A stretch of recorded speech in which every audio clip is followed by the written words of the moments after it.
4월 14일 살아계신 하나님의 말씀 로마서 8장 30절 말씀으로 의로운 이들이 되라는 제 말씀드립니다.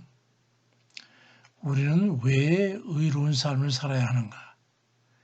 의는 하나님의 요구이기 때문입니다. 구원도 심판도 죄의 용서도 징벌도 모두가 다 의가 기준이 되어서 처벌받기 때문에 의로워야 합니다. 그럼 우리 모두가 다 의인입니까? 전혀 그렇지 않습니다. 로마서 3장 10절에 기록된 바 의인은 없나니 하나도 없다라고 말씀합니다. 근데 의인으로 산다는 건 불가능한데도 불구하고 주께서는 우리를 향해서 의를 하나님께 구하라고 말씀합니다.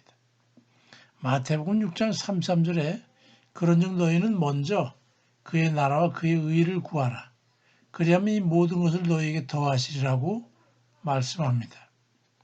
그렇다면 주께서는 우리에게 달성할 수 없는 의를 헛되이 구하라는 것입니까? 아닙니다. 하나님의 의의 기준이 무엇인가를 알아야 합니다. 어떤 때는 믿음으로, 어떤 때는 행위로, 어떤 때는 말로써 하나님께 의롭다 여기셨습니다. 그럼 하나님의 의의 기준은 무엇입니까? 좌우나 우로 치우침이 없는 정당성을 지녀야 합니다. 잠언 4장 27절에 보니까 좌우나 우로나 치우치지 말고 네 발을 악에서 떠나게 하라고 말씀합니다. 하나님의 의라고 하는 것은 좌도 우도 각각 옳고 그른 것이 각각 있다는 겁니다. 의로운 면이 있는가 하면 불의한 면도 있다는 거지요.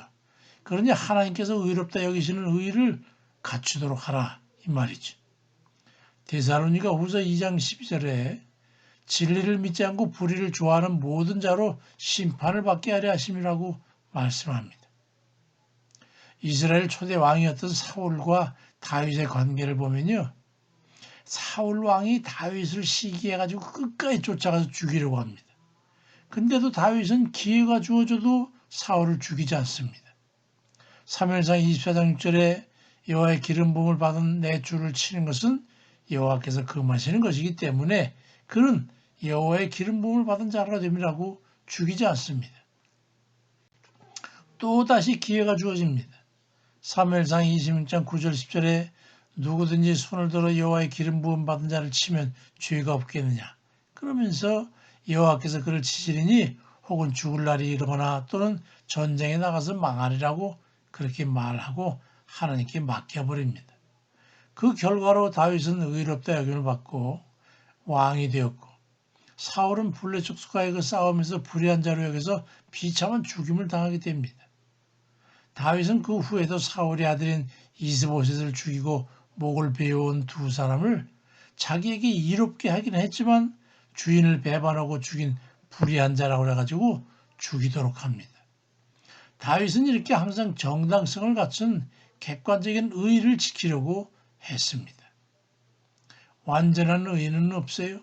하나님께서 사도행전 13장 20절에 내가 이세 아들 다윗을 만나니 내 마음에 합한 사람이라 내 뜻을 다 이루게 하라고 그렇게 말씀하셨던 다윗이지만 부하 장수인 아내인 밧세바와 간음을 하고 그를 숨기기 위해서 우리아를 죽게 했을 때 나단 선지자를 통해서 징벌을 행하십니다. 사무엘하 11장 27절에도 보니까 다윗이 행한 그 일이 여호와 보시기에 악하였더라고 말씀합니다. 그러면서 사무엘하 12장 9절 이하에서 네가 햇사람 우리아를 암몬 자손의 칼로 죽이고 그의 아내를 빼앗아 네 아내로 삼았으니 그러므로 칼이 네 집에서 영원히 떠나지 아니하리라. 또 네 아내를 다른 사람의 백주에 동침할 것이고 낳는 네 아이는 죽으리라고 합니다. 의인이라고 해서 불의한 행위를 할 때도 의인이 아닙니다. 불의한 행위하면 그에 버금가는 징벌을 받는 게 하나님 뜻입니다.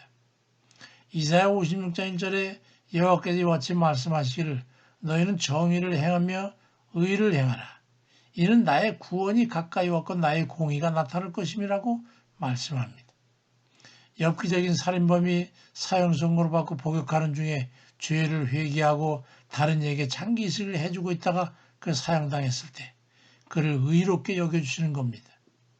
예수님과 함께 십자가에 죽어가던 한 강도는 궁유를 원할 때 그가 의롭다 여김을 받고 낙원을 허락받았습니다. 로마서 8장 3절에도 미리 정하신 그들을 부르시고 부르신 그들을 또한 의롭다 하시고 의롭다 하신 그들을 또한 영화롭게 하셨느니라고 말씀합니다.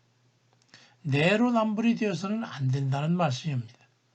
내 편이라 해도 불의할 수 있고 대적이라 할지라도 의로울 수 있음을 알고 객관적인 정당성을 가지고 의와 불의를 분별하는 그런 의로운 이들 다 되시기를 주의 이름으로 축원드립니다. 아멘입니다.